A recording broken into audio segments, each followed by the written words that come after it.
Eu sou a Laísa, você tá no Passe Adiante. Se é novo por aqui, nova por aqui, peço que se inscreva no canal, ative o sininho da notificação, dê joinha no vídeo, salve o link e mande para as pessoas depois. No último dia 24 de julho, a Lei 8.213 de 91, também conhecida como Lei de Cotas, completou 30 anos. Na verdade, essa lei, junto com a Lei 8.212, tratam da Previdência Social como um todo, e somente no artigo 93 da Lei 8.213 é que se fala da reserva de vagas para pessoas com deficiência ou reabilitados da Previdência Social, para empresas com 100 ou mais funcionários. Esse percentual ele varia de 2% a 5%. É uma vitória simbólica e política muito grande para nós, pessoas com deficiência, e também para os reabilitados? Sim, com certeza, não há dúvidas. Mas aí a gente tem problemas porque mesmo hoje, 30 anos depois, menos de 1% das vagas de emprego do país são ocupadas por pessoas com deficiência ou reabilitadas da Previdência Social. As multas e sanções para empresas que não cumprem as cotas são irrisórias, de modo que diversas empresas optam por pagar a multa a ter que contratar pessoas com deficiências ou reabilitadas da Previdência Social. O cenário da pandemia tornou tudo muito mais complicado porque as pessoas da cota, em geral, foram as que tiveram, a dispensa declarada primeiro, porque ocupam, em geral, funções que não podem ser exercidas remotamente, como serviços de limpeza, trabalho braçal, etc. E aí aqui eu não estou entrando no mérito dessas funções serem indignas, impróprias, menores, menos importantes, não é esse o ponto. O ponto é por que são disponibilizadas somente determinados tipos de vagas para pessoas com deficiência e reabilitadas da Previdência Social. Aqui eu não estou dizendo para a gente oferecer um cargo de médico para uma pessoa cega, nem um cargo de orador para uma pessoa muda. Eu estou dizendo que existem outras possibilidades para além do almoxarifado, para além da limpeza, para além de serviços manuais que exijam pouca técnica, que demandem pouca responsabilidade, que tenham menor remuneração. A gente tem pessoas com deficiência extremamente qualificadas, assim como reabilitados da Previdência Social, extremamente qualificados, que não conseguem se colocar ou recolocar no mercado de trabalho de uma maneira condizente com a sua formação, com a sua experiência, com a sua expectativa e expertise. E a gente tá aqui lutando e brigando para que isso mude, né? Durante a pandemia foi colocada uma medida provisória, depois convertida em lei, que até 31 de dezembro de 2020 as pessoas não poderiam ser demitidas sem justa causa. E agora, a partir de janeiro de 2021, a gente já viu os reflexos disso, né? A medida caiu, e então o desemprego está voltando a subir. Embora a economia esteja retomando, né, para as pessoas com deficiência e reabilitadas da Previdência Social, né, para as pessoas que são beneficiárias aí da chamada Lei de Cotas, elas estão encontrando ainda mais dificuldade para se colocar e recolocar no mercado de trabalho, justamente por conta do preconceito que ainda é muito grande, por conta da falta de entendimento da sociedade, das empresas e dos empresários, dos políticos, né, de todo mundo, que nós podemos exercer funções variadas, que nós temos qualificação e que quando não temos qualificação, aí é a hora que o Estado tem que entrar e agir no sentido de oferecer qualificação adaptada, né, ensino adaptado. Então não adianta eu oferecer curso técnico apenas em determinadas áreas específicas, sendo que as pessoas elas podem ter outras aptidões, outras expectativas, outras vontades, outros interesses. E aí, quando a gente só vê o mesmo tipo de vaga sendo ofertada, tem que se investigar o porquê disso. É porque essas pessoas só são capazes de fazer esse tipo de função ou é porque tem alguma outra coisa? Tem várias outras coisas, na minha opinião, né? Como eu mencionei aqui, tem o preconceito, tem a falta de entendimento, tem a falta de informação, tem a falta de engajamento. E aí, quando eu falo de engajamento, eu tô falando tanto entre as pessoas com deficiência e reabilitadas, quanto sociedade em geral, porque a gente fica com preguiça, receio e medo de brigar por algo mais, sendo que já foi tão difícil conseguir isso que a gente conseguiu.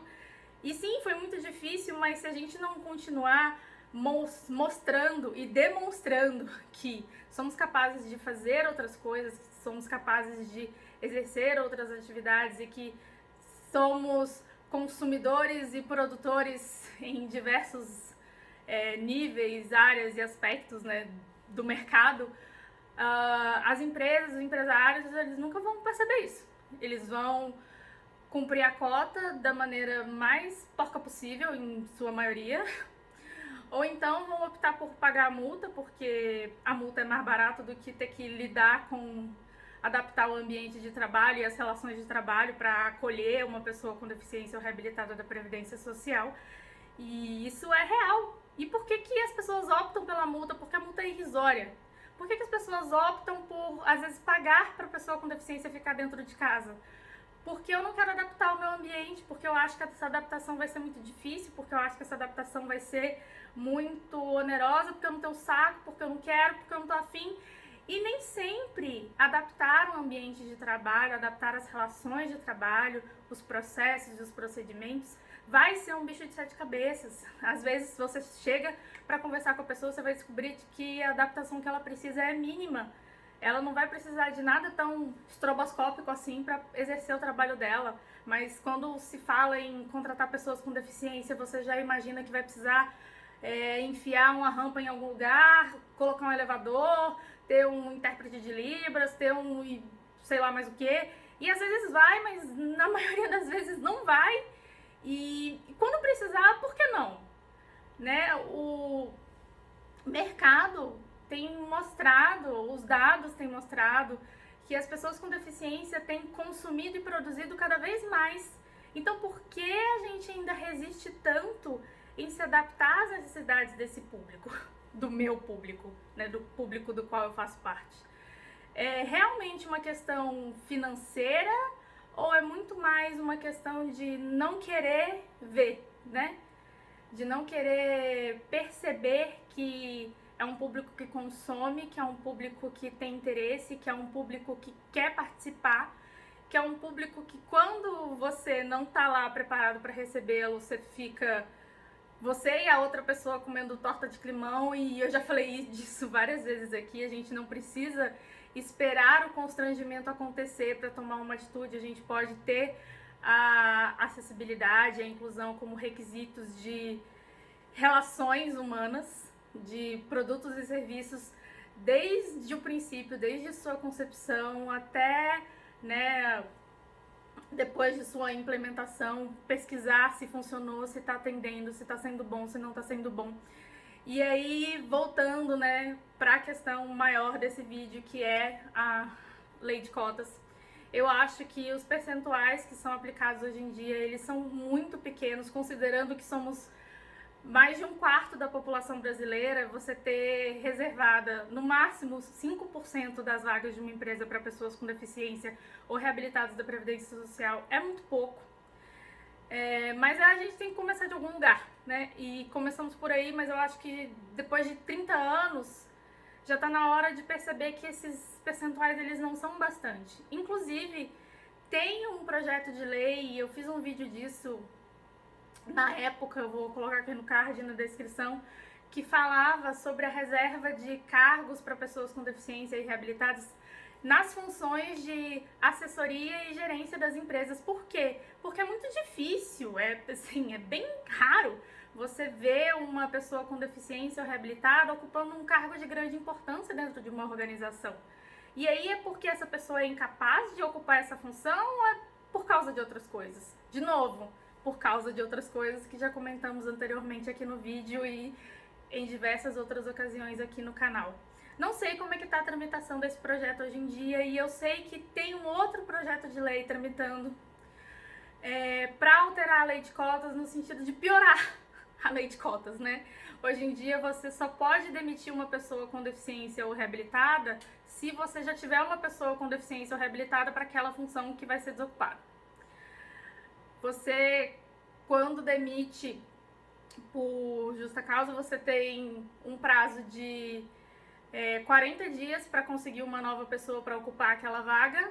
Se esse projeto for aprovado, esse prazo aumenta para 90 dias.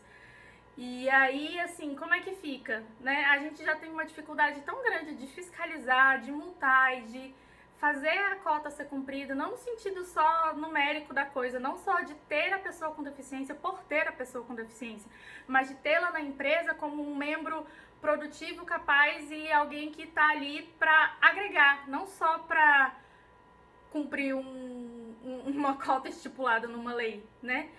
É muito importante que a gente tenha isso em mente. A cota, ela é um instrumento que veio para tentar quebrar a barreira do preconceito em relação às pessoas com deficiência e reabilitadas da Previdência no mercado de trabalho, mas como quase toda ação afirmativa, né? Ao mesmo tempo que ela vem para quebrar um preconceito, ela acaba reforçando.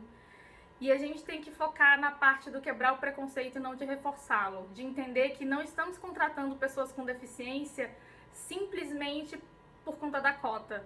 A gente está contratando porque são pessoas que têm qualificação técnica, que têm qualidades pessoais, que têm interesses, que têm aptidões, que têm engajamento, que têm vontades, que têm meios de contribuir para a empresa crescer e produzir mais e melhor e criar um ambiente mais acessível, inclusivo, acolhedor, de respeito às diferenças, né? Falar de diversidade hoje em dia é lugar comum, é senso comum e muitas vezes quando a gente está discutindo diversidade a gente esquece da deficiência. E pensar diversidade é também pensar sobre deficiência. Eu acho que esse é um ponto muito importante que também não podia ficar de fora nesse balanço aqui dos 30 anos da lei de cotas. Eu não sei se você é uma pessoa com deficiência que está no mercado de trabalho por conta da lei de cotas ou, sei lá, você entrou numa vaga, aspas, normal. Mas conta a sua história aqui embaixo. Se você é uma pessoa dono de empresa, se você é uma pessoa sem deficiência que trabalha com alguém com deficiência ou que quer saber mais sobre isso, que não sabia da existência dessa lei ou que sempre pensou nessa lei como uma mamata, como um privilégio das pessoas com deficiência, sei lá, tô super interessada em trocar ideias com vocês.